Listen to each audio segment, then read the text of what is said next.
Takže čo je to znovuzrodenie? To je taká otázka tiež. Veľmi často používame tento výraz, že cítim sa ako znovuzrodený, bol som na masáži alebo neviem, na wellnesse a cítim sa ako znovuzrodený. Človek keď takú regeneráciu cíti, tak povie, že cíti sa ako znovuzrodený. Ale predstavte si, že tento výraz znovuzrodený používa aj Biblia, Božie slovo, aj sám Ježiš Kristus používa tento výraz. A není to len taký hociaký výraz, ale je to veľmi závažná vec v kresťanskom živote a v Biblii. Prečítam jeden taký príbeh, keď sa stretol Ježiš s Nikodémom, ktorý bol v podstate veľká elita v Izraeli v tej dobe. Bol to poslanec izraelského parlamentu, veľký učenec, knieža. A potajme Ježiša navštívil, povedal mu, že vieme, že si prišiel od Boha ako učiteľ, lebo nikto nemôže robiť divy, ktoré ty robíš, keby nebol s ním Boh. A Ježiš mu na to dal jednu zaražajúcu odpoveď. A Ježiš mu odpovedal na to a riekol mu: Amen ti hovorím, ak sa niekto nenarodí znova, nemôže vidieť kráľovstvo Božie. A Nikodém mu povedal: Ako sa môže narodiť človek, keď je starý? Či jazda môže po druhé vojsť do života svojej matky a narodiť sa?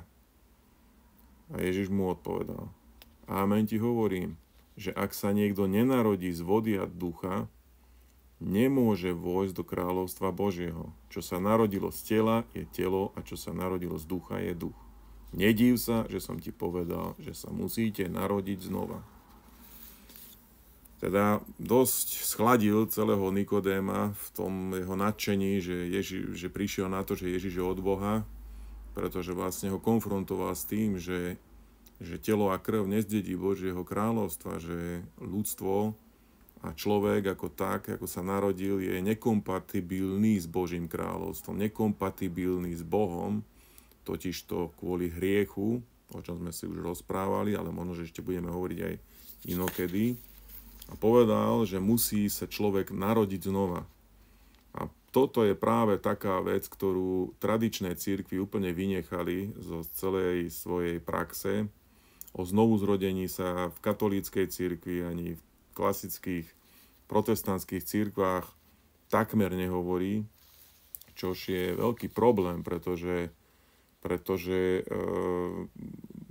liturgia a rôzne rituály, ktorými tento pojem nahradili, vlastne obralo kresťanstvo o život, pretože znovuzrodenie prináša nový život a kresťanstvo vlastne by malo byť náboženstvom, ktorom je plno života.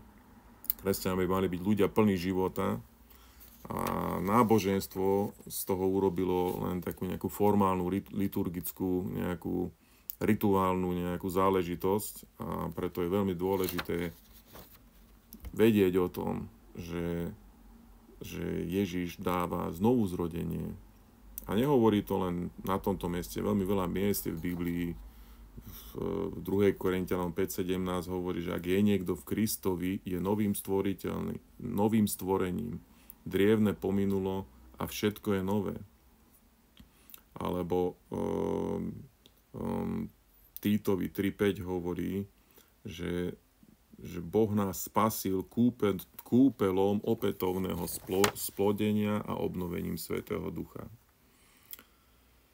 Ale je viacej všelijakých týchto veršov, nechcem ísť do toho, len chcem na to upozorniť, že niečo nové sa začína tým, že príjmeš Ježiša Krista za svojho pána. A to je ako keď sa narodí jedno dieťa. A začína sa to tým, keď človek uverí v Ježiša Krista. Rímanom 10.9 hovorí, že keď vyznáš pána Ježiša Krista svojimi ústami a uveríš vo svojom srdci, že ho Boh vzkriesil z mŕtvych, budeš spasený. Teda toto je základný krok znovuzrodenia, je uveriť, ten bod, keď uveríš, že Boh Ježiša Krista vzkriesil z mŕtvych na naše ospravedlnenie, že zomrel za naše hriechy, ale na tretí deň vstal z mŕtvych, a keď to aj vyznáš svojimi ústami, teda nebudeš sa hanbiť za Ježiša, hovorí tu Božie slovo, že budeš spasený. Toto je základný krok znovuzrodenia, je uveriť. Bez toho, aby sme uverili, neexistuje znovuzrodenie. A to je veľký problém v klasických cirkvách, lebo sa krstia malé deti, robia sa rôzne rituály a nikto sa nepýta na to, že či človek skutočne uveril, či skutočne verí. A to je dosť veľký problém. A vlastne tie kroky, lebo vlastne Ježiš povedal, že treba narodiť z vody a z ducha. Teda má to určitú postupnosť, že je viacej tých etáp a tých zastávok znovuzrodenia. Prvá a najzákladnejšia je, človek musí uveriť a vyznať Ježiša, teda priznať sa k Ježišovi Kristovi ako svojmu pánovi pred verejnosťou. Ďalší krok je krst vodou, vodný krst. To vieme, že aj Ježiš sa dal pokrstiť. V Marekovi 16:16 je to napísané tak, že ten, kto uverí a pokrstí, sa bude spasený. Teda keď človek má potom možnosť na to, aby sa dal pokrstiť vo vode, sú situácie, keď nemá, napríklad keď je na smrteľnej posteli, alebo takéto hlavne situácie, alebo lotor na kríži nemal možnosť sa pokrstiť. Teda človek to potvrdí najprv to svoje uverenie tým vyznaním, že sa priznáva k Ježišovi pred ľuďmi, hovorí o Ježišovi, pokrstí sa vo vode.